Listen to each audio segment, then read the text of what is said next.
Bonjour à tous, aujourd'hui on se retrouve pour la nouvelle recette de la semaine et cette fois-ci je vous propose de réaliser une recette délicieuse et gourmande, un banoffee. Le banoffee c'est un de mes desserts préférés en général quand il y en a à la carte d'un restaurant, je saute dessus. Vous allez voir, c'est pas très compliqué à faire, c'est juste un petit peu long. Si j'ai décidé de faire un banoffee aujourd'hui, c'est simplement parce que la marque Cluse m'a proposé de faire une recette inspiration de la Garçon Butterscotch, leur dernière montre. Et le butterscotch, c'est une sorte de confiture de lait, donc je trouvais que le banoffee s'y prêtait parfaitement. Commençons la recette, on va faire la confiture de lait. Donc dans un premier temps, on vient mettre une petite conserve de lait concentré sucré dans une casserole qu'on va venir complètement recouvrir d'eau. Et on va laisser chauffer ça à feu vraiment très doux pendant 2h30. N'hésitez pas à mettre une petite alarme pour éviter d'oublier l'heure. Et entre temps, en général, l'eau s'évapore pas mal, donc faut remettre de l'eau à niveau. Une fois les 2 heures écoulées, on va venir enlever la conserve, surtout faites très attention parce que c'est vraiment chaud et on va complètement l'oublier et la laisser refroidir. Avant de commencer la préparation du gâteau, on va mettre le fouet et le récipient 30 minutes environ au congélateur ou alors 2 heures au frais. Cette étape est essentielle pour avoir une belle crème montée. En attendant, on va venir préparer la pâte du gâteau. C'est un petit peu une pâte sablée à base de biscuits, donc on a des spéculoos et des petits beurres, environ 250 grammes. Personnellement, je mets un petit peu plus de petits beurres que de spéculoos parce que je trouve que sinon c'est un peu trop sucré. Je mets tout ça dans un grand sac congélation et je vais venir taper tout ça avec un rouleau à pâtisserie pour avoir des morceaux bien fins. Vous pouvez aussi les mettre au mixeur mais il faut faire attention à ne pas avoir une pâte qui devient trop collante. Ensuite on va venir faire fondre 60 g de beurre dans lequel on ajoute nos petites miettes de biscuits. On mélange bien pour imbiber toutes les petites miettes et normalement vous avez un petit sablé comme ça. Pour réaliser ce gâteau, je vous recommande vraiment d'avoir un moule à monquer, c'est un moule comme ça qui a des bords très hauts et pour lequel on peut retirer le fond. Pour éviter que le gâteau ne colle trop au fond, j'y ai ajouté également une petite feuille de papier sulfurisé et j'y ajoute directement mes petites miettes de biscuits. Pour que les miettes commencent à s'agglomérer un petit peu entre elles et forment une vraie pâte, à l'aide d'un verre ou d'un ustensile plat, je viens tasser tout ça pour avoir quelque chose de bien compact. Et je mets tout ça au congélateur pendant à peu près 30 minutes pour bien rigidifier l'ensemble.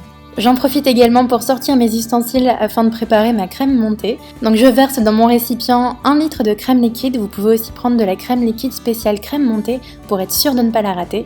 Et j'y ajoute un petit filet de jus de citron.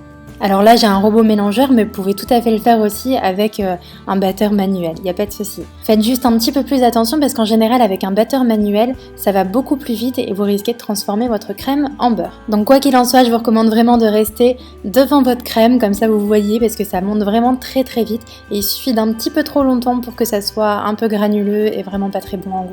D'ailleurs j'étais tellement concentrée sur ma crème que j'ai oublié d'y ajouter mon sucre glace. Si vous n'avez pas de sucre glace, pas de panique, vous avez juste à mixer du sucre et ça fait exactement la même chose.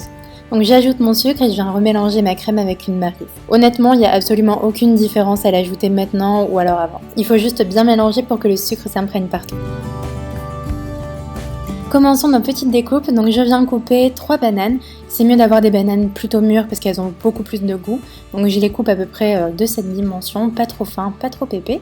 On met tout ça dans un récipient et ensuite on vient y ajouter un petit filet de jus de citron.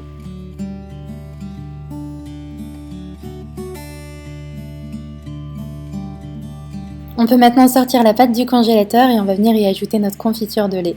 Donc quand la boîte est bien refroidie, on peut l'ouvrir et on vient mélanger tout ça parce qu'en général il y a des petits morceaux donc on vient tout mélanger pour avoir une pâte un petit peu plus homogène. Et ensuite on l'ajoute sur notre pâte. Faites attention quand vous allez l'étaler, il ne faut pas trop appuyer sur la pâte parce qu'elle est quand même pas très compacte, elle est un petit peu friable donc elle peut se casser assez facilement. Honnêtement à ce stade de la recette, je vous mets au défi de ne pas goûter à la confiture de lait. On vient positionner ensuite toutes les bananes, donc je les mets une par une pour être sûr d'en avoir bien partout de façon homogène. Puis on vient recouvrir tout ça avec notre crème montée.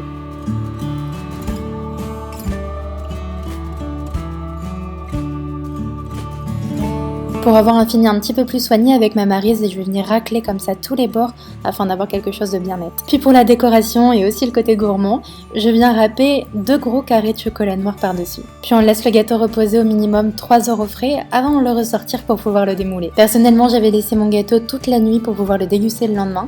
Donc avec un petit couteau, je viens comme ça racler un petit peu les bords et j'ouvre mon moule et normalement ça doit se démouler parfaitement.